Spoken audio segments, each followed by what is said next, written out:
Hi friends, அனைவருக்கும் வணக்கம். இது உங்கள் எழுச்சி டிஎன்பிஎஸ்சி குக்கி டைம் ஸ்பீட் ரிவிஷனில் இன்றைக்கி 6th பாலிட்டி சமத்துவம் பெறுதல் பார்ட் 2 வீடியோ பார்க்க போகிறோம். ஏற்கனவே பார்ட் 1 வீடியோ போட்டிருக்கேன். அந்த வீடியோ பார்க்காதவங்க பார்த்துட்டு இந்த வீடியோ பாருங்கள். இந்த 2 வீடியோவும் இந்த சமத்துவம் பெறுதல் பாடத்தை ரிவிஷன் பண்ணுறதுக்கு உங்களுக்கு யூஸ்ஃபுல்லாக இருக்கும்னு நம்புகிறேன். இப்போ வாங்க வீடியோக்குள்ளே போகலாம்.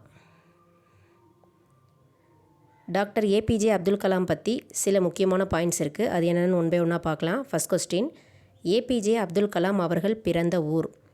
ஏபிஜே அப்துல் கலாம் அவர்கள் பிறந்த ஊர். Answer Rameswaram. Answer Rameswaram. Second question, இந்தியாவின் 11வது குடியரசுத் தலைவர் யார்? இந்தியாவின் 11வது குடியரசுத் தலைவர் யார்? Answer doctor APJ Abdul Kalam. Answer doctor APJ Abdul Kalam. Third question, doctor APJ Abdul Kalam எந்த ஆண்டு பாரத ரத்னா விருது பெற்றார்? டாக்டர் ஏபிஜே அப்துல் கலாம் எந்த ஆண்டு பாரத ரத்னா விருது பெற்றார்? ஆன்சர் 1997 ஆண்டு. ஆன்சர் 1997 ஆண்டு. ஃபோர்த் கொஸ்டின், ஏபிஜே என்பதன் விரிவாக்கம். ஏபிஜே என்பதன் விரிவாக்கம். அவுல் பக்கீர் ஜெய்னுலாப்தீன் அப்துல் கலாம். அவுல் பக்கீர் ஜெய்னுலாப்தீன் அப்துல் கலாம். ஃபிஃப்த் கொஸ்டின், அப்துல் கலாம் படிப்பு. பள்ளி படிப்பு பார்த்திங்கன்னா ராமநாதபுரம். பள்ளி படிப்பு ராமநாதபுரம். கல்லூரி திருச்சி சென்ட் ஜோசப் கல்லூரி. அதுக்கப்புறமா விண்வெளி பொறியியல் படிப்பு படித்தது சென்னை தொழில்நுட்ப கல்லூரி. கல்லூரி திருச்சி சென்ட் ஜோசப் கல்லூரி.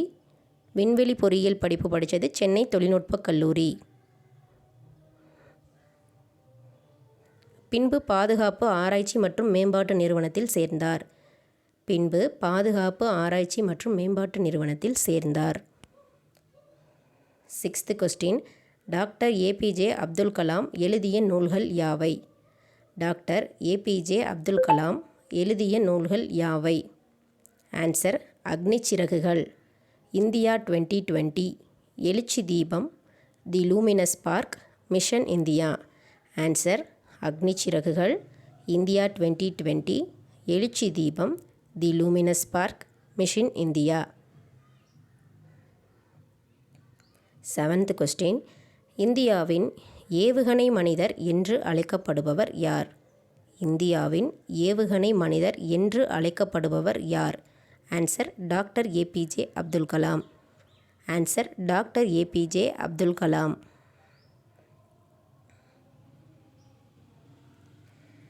இனி வர கொஷினில் விஸ்வநாதன் ஆனந்த் பற்றி சில கொஷின்ஸ் பார்க்கலாம். எயித்து கொஸ்டின், விஸ்வநாதன் ஆனந்த் சதுரங்க விளையாட்டில் உலக சாம்பியன் ஆன வருடங்கள். விஸ்வநாதன் ஆனந்த் சதுரங்க விளையாட்டில் உலக சாம்பியன் ஆன வருடங்கள்.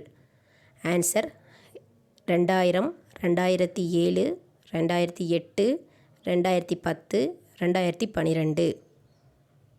ஆன்சர் 2000, 2007, 2008, 2010, 2012.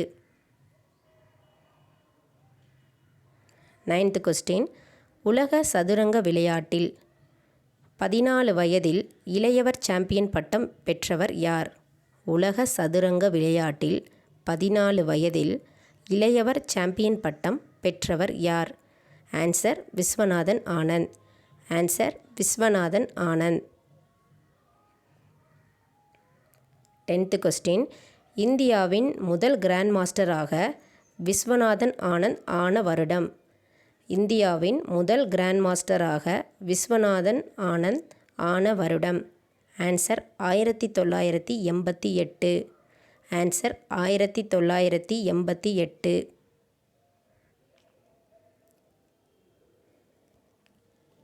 11th கொஸ்டின், விளையாட்டு வீரர்களுக்கு வழங்கப்படும் விருது. விளையாட்டு வீரர்களுக்கு வழங்கப்படும் விருது. ஆன்சர் ராஜீவ் காந்தி கேல் ரத்னா விருது. ஆன்சர் ராஜீவ் காந்தி கேல் ரத்னா விருது. 12th கொஸ்டின், ராஜீவ் காந்தி கேல் ரத்னா விருதை முதலில் பெற்றவர் யார்? ராஜீவ் காந்தி கேல் ரத்னா விருதை முதலில் பெற்றவர் யார்? Answer Viswanathan Anand. Answer Viswanathan Anand. 13th question, எந்த ஆண்டு ராஜீவ்காந்தி கேல் ரத்னா விருதை விஸ்வநாதன் ஆனந்த் முதலில் பெற்றார்? எந்த ஆண்டு ராஜீவ்காந்தி கேல் ரத்னா விருதை விஸ்வநாதன் ஆனந்த் முதலில் பெற்றார்? ஆன்சர் 1991 முதல் 1992. 1991 முதல் 1992 இந்த காலகட்டத்தில். 14th கொஸ்டின், நாட்டின் இரண்டாவது உயரிய விருதான பத்ம விபூஷனை விஸ்வநாதன் ஆனந்த் பெற்ற ஆண்டு? நாட்டின் உயரிய விருதான பத்ம விபூஷனை விஸ்வநாதன் ஆனந்த் பெற்ற ஆண்டு? Answer 2007. Answer 2007.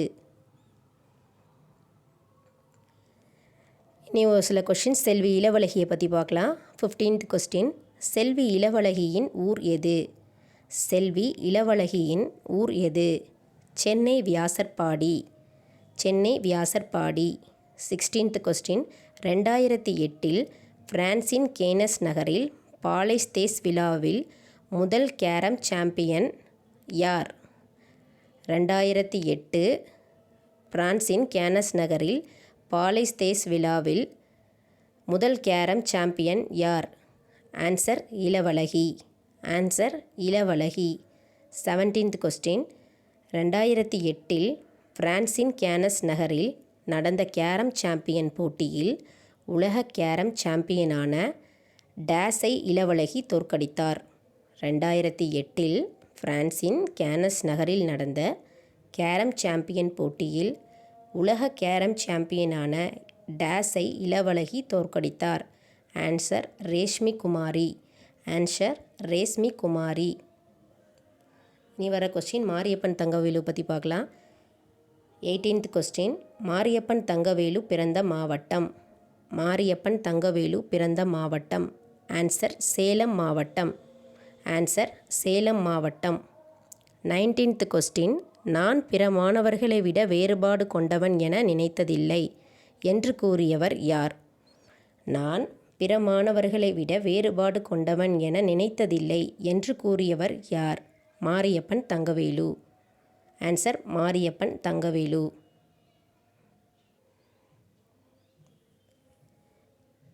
20th question, 2016 Rio Olympic போட்டியில் ஆண்கள் உயரம் தாண்டுதலில் T42 பிரிவில் 1.89 மீட்டரில் மாரியப்பன் தங்கவேலு வென்ற பதக்கம் என்ன? 2016 ரியோ ஒலிம்பிக் போட்டியில் ஆண்கள் உயரம் தாண்டுதலில் T42 பிரிவில் 1.89 மீட்டரில் மாரியப்பன் தங்கவேலு வென்ற பதக்கம் என்ன? ஆன்சர் தங்கம். ஆன்சர் தங்கம். 21st கொஸ்டின், 2021 ஜப்பான் டோக்கியோவில் T63 பிரிவில் உயரம் தாண்டுதல் போட்டியில் மாரியப்பன் தங்கவேலு வென்ற பதக்கம் என்ன? ஆன்சர் வெள்ளி. ஆன்சர் வெள்ளி. 22nd கொஸ்டின், 2011 கணக்கெடுப்பின்படி எழுத்தறிவு விகிதம் அதிகம் உள்ள மாவட்டங்கள்? 2011 கணக்கெடுப்பின்படி எழுத்தறிவு விகிதம் அதிகம் உள்ள மாவட்டங்கள்: கன்னியாகுமரி 91.75%, கன்னியாகுமரி 91.75%, சென்னை 90.18%, சென்னை 90.18%, தூத்துக்குடி 86.16%, தூத்துக்குடி 86.16%, நீலகிரி 85.20%, நீலகிரி 85.20%.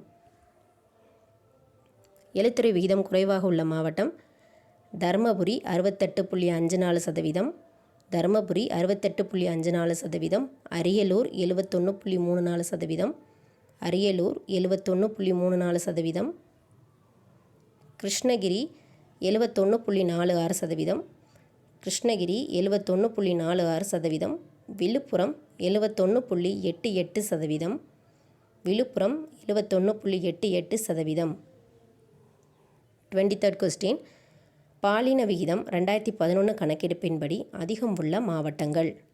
பாலின விகிதம் 2011 கணக்கெடுப்பின்படி அதிகம் உள்ள மாவட்டங்கள்: நீலகிரி 1041, நீலகிரி 1041, தஞ்சாவூர் 1031, தஞ்சாவூர் 1031.